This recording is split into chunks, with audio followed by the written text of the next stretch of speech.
Everyone, welcome to my YouTube channel. आज मैं आपको NCERT maths class 9th exercise 8.1 से इसका क्वेश्चन 1 कराऊंगी।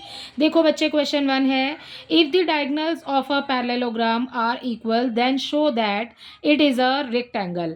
ठीक है, आपको बेटा यहाँ पर डायगोनल्स दिए हैं पैरेललोग्राम के जो कि इक्वल हैं इस क्वेश्चन में। ठीक है, और आपको प्रूव करना है कि वो एक रेक्टेंगल है। ठीक है, रेक्टेंगल पैरेललोग्राम तो बेटा कोई भी फोर्स लाइन से बना हुआ फिगर हो सकता है, बट रेक्टेंगल जो होता है उसकी सारी साइड्स जो होती है, जो उसमें एंगल्स बनते हैं वो 90 डिग्री के बनते हैं। तो आपको यही प्रूव करना है कि उसके जो एंगल हैं वो 90 डिग्री के हैं। ठीक है, सबसे पहले यहाँ पर फिगर बना लेते हैं क्योंकि इस क्वेश्चन में हमें रेक्टेंगल ही प्रूव करना है। तो हम यहाँ पर सबसे पहले फिगर जो बनाएंगे वो बेटा रेक्टेंगल का ही बनाएंगे। इस क्वेश्चन के अंदर हमें दिया है यहाँ पर डायगोनल्स जो हैं वो पैरेललोग्राम के इक्वल हैं। ठीक है, डायगोनल्स क्या होते हैं, चलो पहले नेम दे देते हैं इसको। हम यहाँ पर लिखते हैं A B C and D. ठीक है, ये हो गया हमारा फिगर। अब बनाते हैं हम इसके डायगोनल। डायगोनल क्या बनेगा बेटा, आपको सामने वाले पॉइंट्स को मिलाना है। ठीक है, वही डायगोनल है। ठीक है, डी को बी से मिलाएंगे एंड ए को सी से मिलाएंगे, तो ये बन गए हमारे इसमें डायगोनल्स। इस क्वेश्चन के अंदर हमें बोला है आपके डायगोनल्स जो हैं पैरेललोग्राम में वो इक्वल हैं। ठीक है, डायगोनल मीन्स आपका ए सी इक्वल हो जाएगा बी डी के। ठीक है, तो ये आपको क्वेश्चन में गिवन है। तो जब हम स्टार्ट करेंगे तो हम लिखेंगे इसको। ठीक है, अब हम इस फिगर के अंदर हम कौन कौन से अपने दो ट्राइंगल ले लेते हैं। ठीक है, हम यहाँ पर सबसे पहला ट्राइंगल ले लेते हैं अपना ए बी सी। ठीक है, ये वाला एक ट्राइंगल ले लेते हैं A B C and next अपना ले लेते हैं बी डी सी। ठीक है, तो ये वाले दो ट्राइंगल हम ले रहे हैं बेटा, एक ए बी सी ले रहे हैं और एक बी डी सी ले रहे हैं या डी बी सी ले रहे हैं। ठीक है, कुछ भी नाम दे दीजिए आप। तो अब स्टार्ट करते हैं इसको लिखना। तो हम यहाँ लिखेंगे इन ट्राइंगल ए बी सी लिया है हमने एंड ट्राइंगल लिया है डी सी बी। ठीक है, डी सी बी।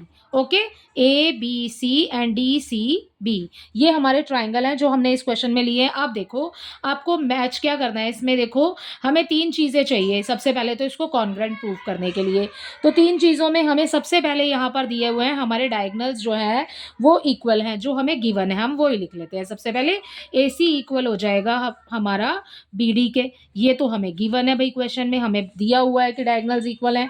ठीक है, उसके बाद जो लाइन ए बी है वो किसके इक्वल होगी, सी डी के या डी सी के इक्वल होगी। ठीक है, तो हम यहाँ लिख लेते हैं ए बी इक्वल हो जाएगी डी सी के।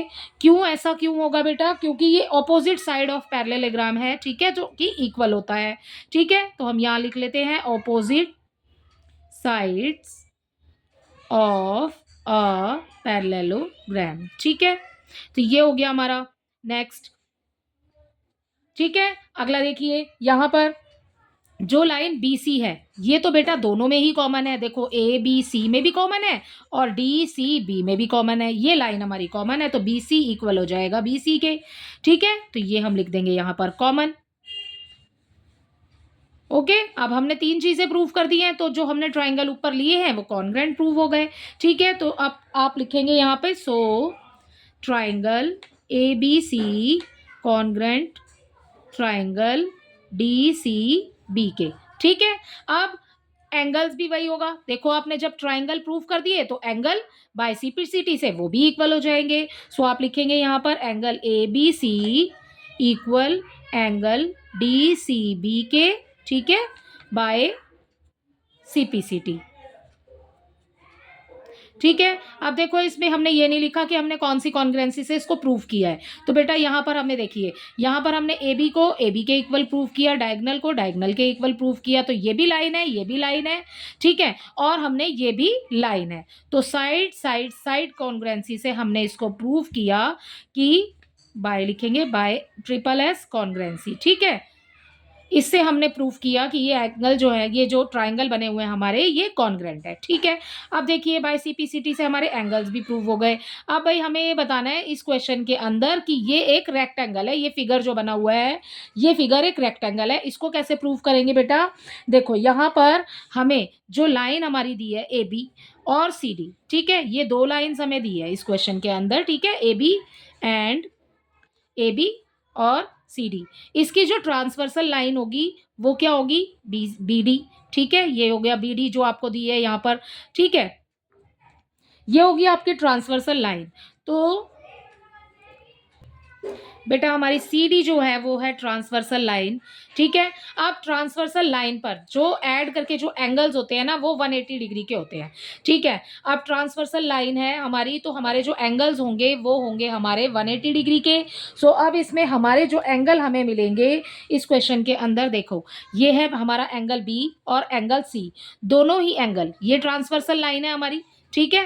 ट्रांसवर्सल लाइन पर जो एंगल्स बनते हैं ना बेटा वो 180 डिग्री के होते हैं। तो एंगल बी और एंगल सी जो दोनों का जोड़ होगा ना वो 180 डिग्री होगा। तो यहाँ पर लिख देते हैं, सबसे पहले हम लिखते हैं जो हमारी लाइन है ए बी पैरेलल किसके है, डी सी के, ठीक है। A B parallel D C हो गया। और हमारी ट्रांसवर्सल लाइन जो होगी वो कौन सी होगी, बी सी, बी सी जो होगी वो हमारी ट्रांसवर्सल लाइन होगी, ठीक है, बी सी ट्रांसवर्सल। और उसके बाद जो एंगल बनेंगे वो 180 डिग्री के बनेंगे। तो जो एंगल लिखेंगे ना बेटा हम, angle B plus angle B किसके इक्वल हो जाएगा, एंगल सी के।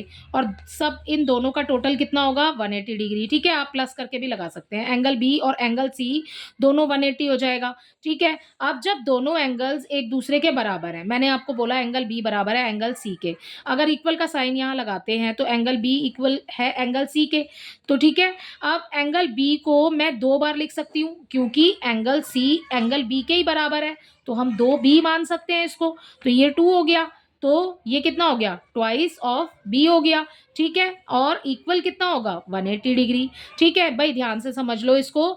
देखो एंगल बी किसके होगा, एंगल सी के होगा, बराबर होगा, ठीक है। और दोनों का टोटल कितना होगा 180 डिग्री होगा, तो ये 180 आ गया यहाँ पे। और एंगल बी जो हमारे पास है और एंगल सी दोनों ही बराबर है, तो दोनों की जगह या तो सी लिख सकती हूँ या फिर बी लिख सकती हूँ, ठीक है। एक लिख सकती हूँ कोई भी और फिर वो ट्वाइस हो जाएगा, ठीक है बेटा। तो बी लिख लिया मैंने, ये वाला बी लिखा, तो इसको भी हमने इसी के बराबर माना है सी को, तो ये भी हो गया, ठीक है। तो दोनों को जोड़ेंगे तो ये हमारे पास हो गया 2b, ठीक है। एंगल हो गया हमारे पास में बी, वो हो गया ट्वाइस, ठीक है। तो ये हो गया 180 डिग्री। अब क्या करेंगे, एंगल बी निकाल रहे हैं हम, 180 आ जाएगा हमारा ऊपर, ठीक है, 2 आ जाएगा नीचे। जब हम कैंसिल करेंगे बेटा तो हमें मिल जाएगा यहाँ पर 90 डिग्री। तो हमें एक मिल गया, बी मिल गया हमें 90 डिग्री का।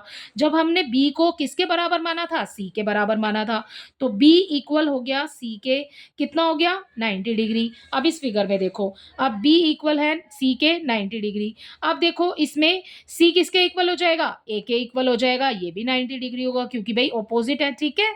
तो फिर ये इसके इक्वल हो जाएगा और ये इसके इक्वल हो जाएगा, ठीक है। तो आपको यही लिखना है यहाँ पर, एंगल सी इक्वल किसके है, एंगल ए के, जो कि एंगल ए भी हो गया आपका 90 डिग्री, ठीक है। और एंगल बी जो है वो आपके इक्वल है एंगल डी के, ठीक है। तो यहाँ लिख देती हूँ angle B equal angle D के, और ये भी हो गया हमारा 90 डिग्री, ठीक है।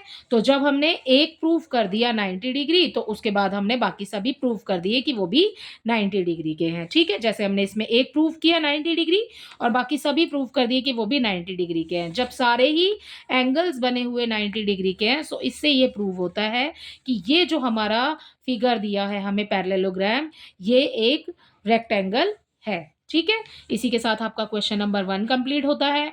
आई होप ये क्वेश्चन आपको अच्छे से समझ आया होगा। Thank you.